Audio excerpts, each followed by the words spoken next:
topic is all about perfectionism. Are you a perfectionist? And if you are, that's okay. So many people are, and I was one, but I'm here to talk to you all about it today and why it's such an important topic these days, and my top tips for how to manage it, and how to live life less perfectly and more really, if that's a real word. So anyway, thank you so much for joining me. There's 5 of you on right now. Send a wave, send a heart, tell me where you are tuning in from, and if you're watching the replay, hashtag replay, so that I can come back and give you my love and appreciation. And remember, as always, please share this with anyone who you think could benefit from this content. Okay, so perfectionism and vulnerability, because you really can't have one without the other. I think, for a while here, perfectionism has been touted as perhaps like a bit of a good thing. I think, back in the day, if we were asked at an interview, like, what's one thing about yourself that you wish that you could improve on, we were always told to say things like, well, I'm a perfectionist. I just have to do everything perfectly. Otherwise, I have to stay late and stay back and just make sure all the boxes are ticked. And it was seen as, a good thing. It was seen as, a really amazing kind of group of attributes to have, so that you really always do a good job. But at what cost is that to you in your life? How many opportunities are you missing out on because you're a perfectionist? But first of all, are you actually one? If you really want to know, do the quiz. I'm going to put the URL in the comments. So I just did it, and I'm really happy to say that I came out as a high achiever, and I'm going to talk to you about the difference between a high achiever and a perfectionist. So basically, true perfectionism can really take its toll on your life and bring considerable stress. Did you know that? Now, I've been reading this incredible book, Daring Greatly, by Brené Brown, the one and only Brené Brown. And she has an amazing section on perfectionism.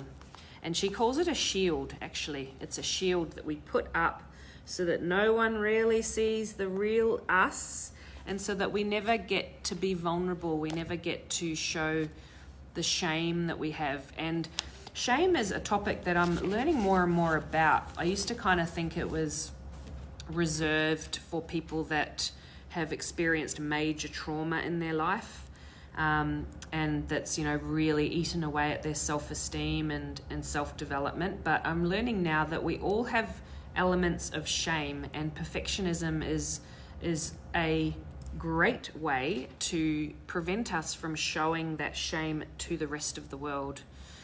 So do that quiz, hard to forgive others. That's a big one. So Brené Brown says that perfectionism is not the path that leads us to our gifts and our sense of purpose. It's actually the hazardous detour. So she talks about what isn't perfectionism, which can really help us understand more about what it actually is. So perfectionism is not the same thing as striving for excellence. And I think a lot of people get this a bit wrong.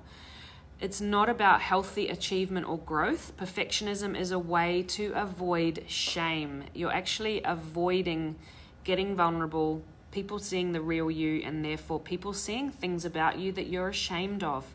It's a shield. It's not self-improvement.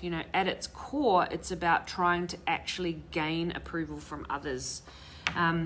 The belief system of perfectionists, I kind of had to think about this, and I think it's something around, back in the perfectionist's early life, they learnt that they're okay when they do things perfectly, and they're not okay or they're not enough when they don't do things perfectly. And there's definitely going to be something in your background that has set this up for you.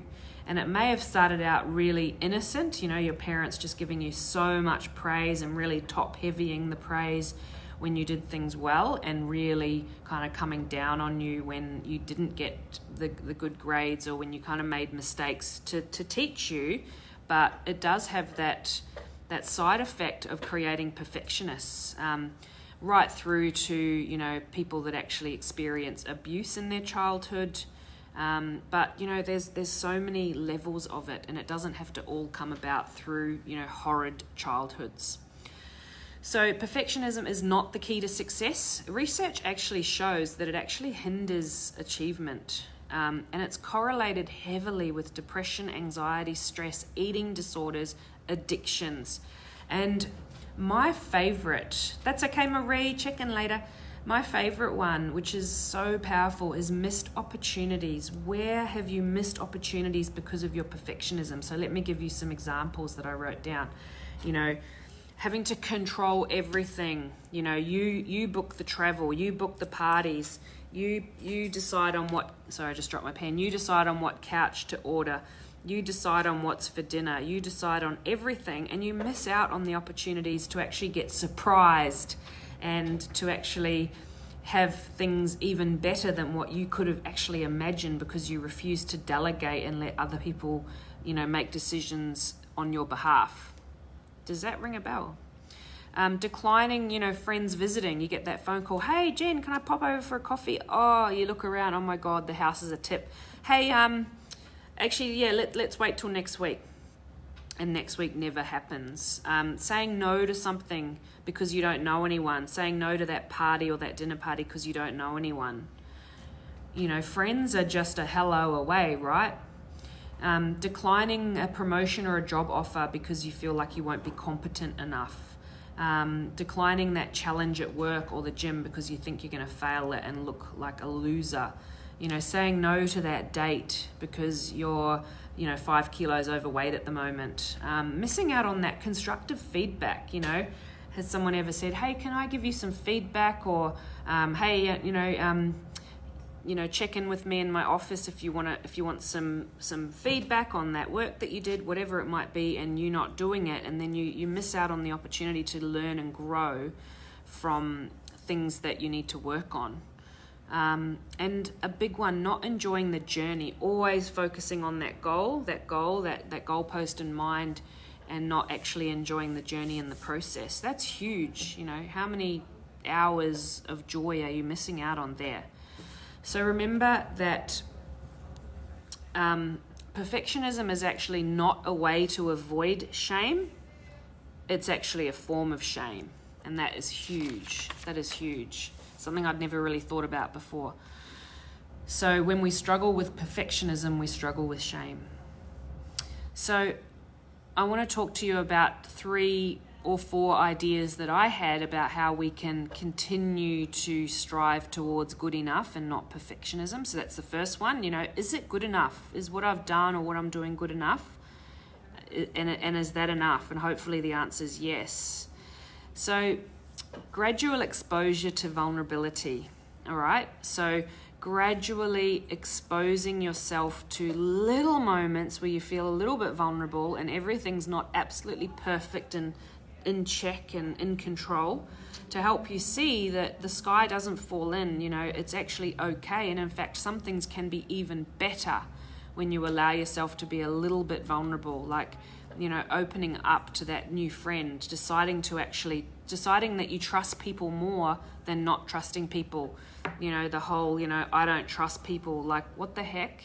Where did that come from? And yes, it may have come from somewhere where you needed to be safe, but, you know, can you not trust anyone? Or is that something that you can be a little bit more flexible about?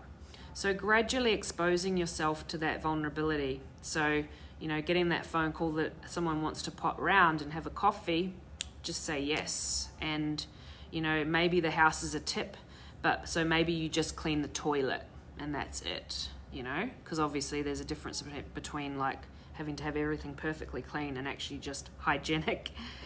If your toilet's anything like ours, those pesky twins.